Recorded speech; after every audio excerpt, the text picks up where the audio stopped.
been more than 20 years since Gundam Wing first made its way to Western markets. Broadcast in the early 2000s as part of Cartoon Network's primetime toon block Toonami, Gundam Wing was hugely popular amongst adolescents. With its mature story, complex characters and high-quality animation, not to mention its wicked robot design, Gundam Wing was the talk of many schoolyard conversations, standing out from the mainstream anime at the time, which was mostly limited to the likes of shows such as Pokemon and Dragon Ball Z. Gundam Wing's popularity led to not only the popularising of the Gundam franchise outside of Japan, but in general helped further drive anime into the mainstream of Western pop culture. While there was much love for Gundam Wing at the time of its first broadcast, how well does the series truly hold up in 2022?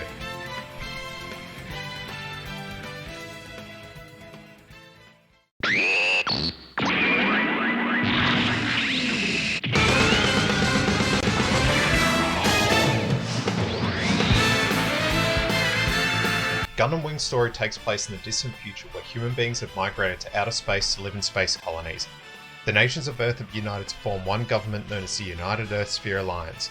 The Alliance's special military branch, Organization of Zodiac, also known as Oz, oppress the space colonies with their large military presence, having total control over the colonists' day-to-day lives and limiting communication travel between the colonies.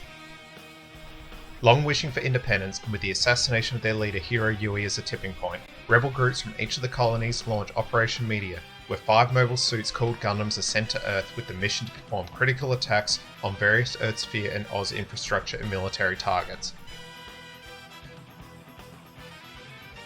This is the base premise for the show, which makes for an interesting world where many different factions and alliances duke it out in a complex war for power and control, but this complexity also proves to be the show's biggest detriment, which we will dive into later. But first, let's look at what makes Gundam Wing awesome. It's incredible! Visually, Gundam Wing still holds up remarkably well despite nearing on 30 years since it was first broadcast in Japan.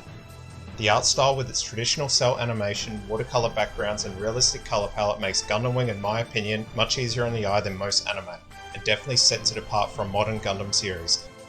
At the time, anime was starting to incorporate computer animation into their shows, however the fact that Gundam Wing held off on doing this has meant that the series has aged far less than most other shows. The mobile suit designs hold up as some of the coolest in the Gundam franchise. It's no wonder that model kits and toys are still hugely popular and available in today's pop culture stores. The character designs are also top-notch, with each character being uniquely designed and identifiable without being over the top like most anime. The only downside to the visuals is that many of the animations are reused across multiple episodes. While the reuse of animation isn't something unique to Gundam Wing, the reuse of these animations is quite apparent to the point of being a little distracting at times. Despite this, Gundam Wing is still visually a great show to watch.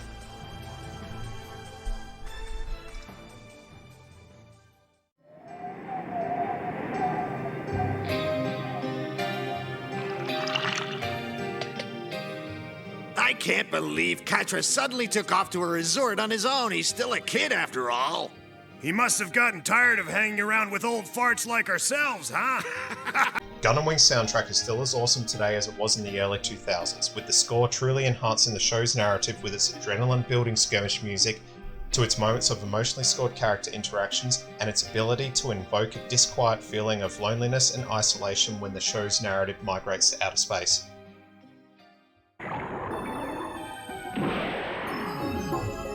The soundtrack is one of the most iconic scores in anime and really helps set the tone for the show, and is one of the things that makes Gundam Wing most memorable.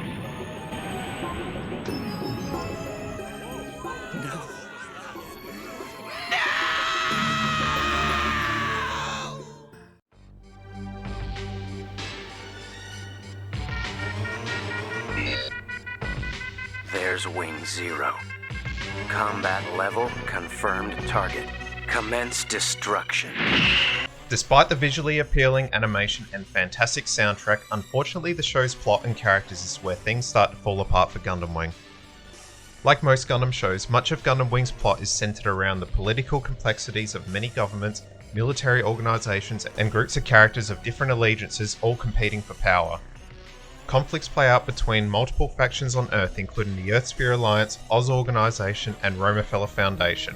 However, other than the Gundam pilots being their common enemy, the reasoning and motivation for each faction is never entirely clear, with nothing in particular that distinguishes them apart.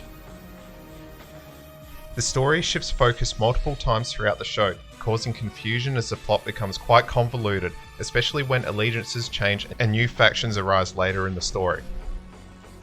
For example, a major turning point in the narrative occurs where a series of events are orchestrated by Oz, which results in the Gundam pilots accidentally assassinating the Earth Alliance pacifists, a peace-seeking group within the Alliance who strive for peace with the colonies.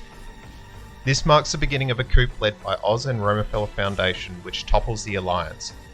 With the support of the Rockefeller Foundation, Oz are then able to manipulate a total takeover of the colonies under the disguise of peace by distinguishing themselves from the former alliance, which causes the colonies to abandon any support for the Gundams and throw their backing behind Oz. This is all straightforward until Oz and Rockefeller begin having their own internal conflicts, leaving the Gundam pilots irrelevant as the show's narrative shifts focus.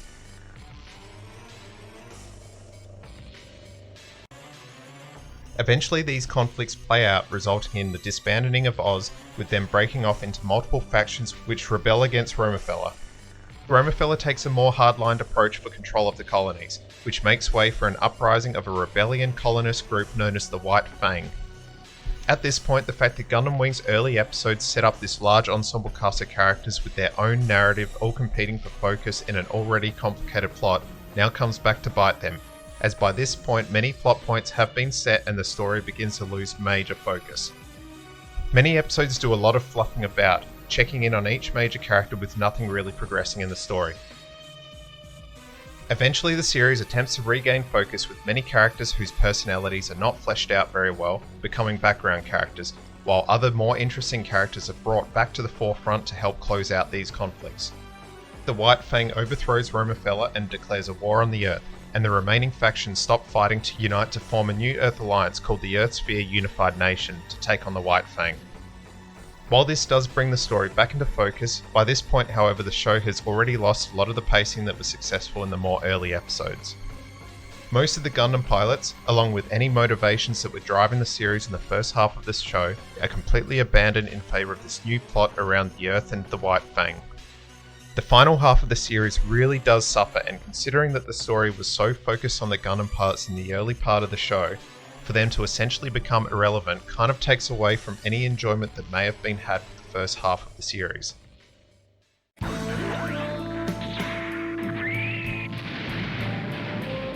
At the end of the day, picking on the narrative and character development of what is essentially a kids' show might be a little bit unfair. However, the fact that it tries to get deep with its political themes and constant exposition of the meaning of war and pacifism is where this criticism kind of becomes a little bit warranted. So 20 years since it first released to Western audiences, how does Gundam Wing stack up? This is a great example of where nostalgia can truly be blinding. This is a really hard question to answer, as I loved this show as a kid and have many great memories. If I'm being honest, there are better shows to watch. However, if you're in the mood for some killer kick-ass robots and you don't care too much about plot, you could do a lot worse than Gundam Wing. However, if you're looking for something with a little bit more substance and character development, it's probably best to look elsewhere.